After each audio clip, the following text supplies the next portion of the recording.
Les Ondes de Limo, un podcast d'Anne-Sandrine Di Girolamo.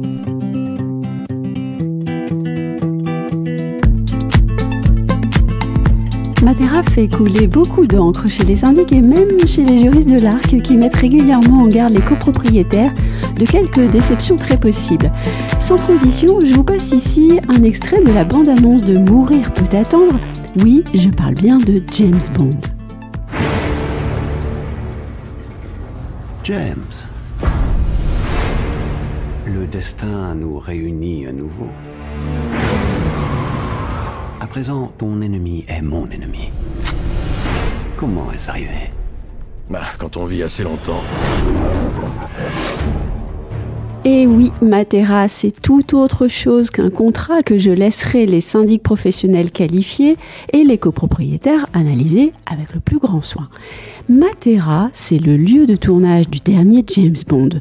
C'est aussi celui de l'Évangile selon saint Matthieu de Pier Paolo Pasolini, sorti en 1964. C'est celui du remake de Ben-Hur et encore celui de La Passion du Christ de Mel Gibson, sorti en 2004. Tout ceci est bien christique et biblique. Passons à l'histoire et vous allez comprendre pourquoi je me pose encore davantage de questions. Matera, c'est un site paléolithique italien, une ville 2 fois millénaire située en Basilicate, désormais mondialement connue pour ses sassi, littéralement les cailloux, les maisons troglodytes. Mais attention aux raccourcis et aux images trop vite contemplées, car Matera, ce fut la honte de l'Italie et un symbole de l'insalubrité. Au début du XXe siècle, cette ville est marquée par la surpopulation, une mortalité infantile qui avoisine les 40%, la tuberculose et la malaria. En 1935, le gouvernement italien se penche sur la ville et préconise de dépeupler les sassi. La guerre arrête les projets, mais l'insalubrité reste. Et si vous lisez le roman de Carlo Levi, alors Carlo Levi, c'est un écrivain italien antifasciste qui a été condamné à la résidence surveillée dans la région de Matera. Donc, son roman, Le Christ s'est arrêté à Eboli, décrit fort bien cette insalubrité et la vie des habitants de Matera. Allez, un petit extrait. Chaque famille n'a en général qu'une seule de ces grottes pour toute habitation et ils dorment tous ensemble, hommes, femmes, enfants et bêtes. Je n'ai jamais eu une telle vision de misère et pourtant je suis habituée. C'est mon métier, à voir chaque jour des dizaines d'enfants pauvres, malades et mal soignés.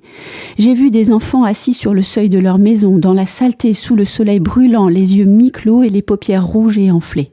Les mouches se posaient sur leurs yeux et eux restaient immobiles, sans même faire le geste de les chasser. C'est ainsi. Les mouches se promenaient sur leurs yeux et eux ne semblaient même pas s'en apercevoir. C'était le trachome. Je savais qu'il n'y en avait par ici, mais de le voir ainsi, au milieu de la saleté et de la misère, c'est différent. Alors bien sûr, le gouvernement italien a pris les choses en main.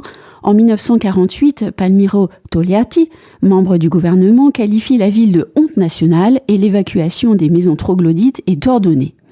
Il faudra des années pour que la réhabilitation s'opère. En 1993, les sassi de Matera et son parc des églises rupestres sont classés au patrimoine mondial de l'UNESCO et en 2017, la ville est capitale européenne de la culture. L'histoire se termine donc bien, sauf que je me demande si la marque Matera ne porte pas un peu trop sur elle le poids du passé et de l'insalubrité. Retrouvez les Ondes de Limo avec Anne-Sandrine Di Girolamo et ses invités sur toutes les plateformes de téléchargement. Suivez toute l'actualité de votre podcast Les Ondes de Limo sur les pages Facebook et Twitter d'Anne-Sandrine Di Girolamo.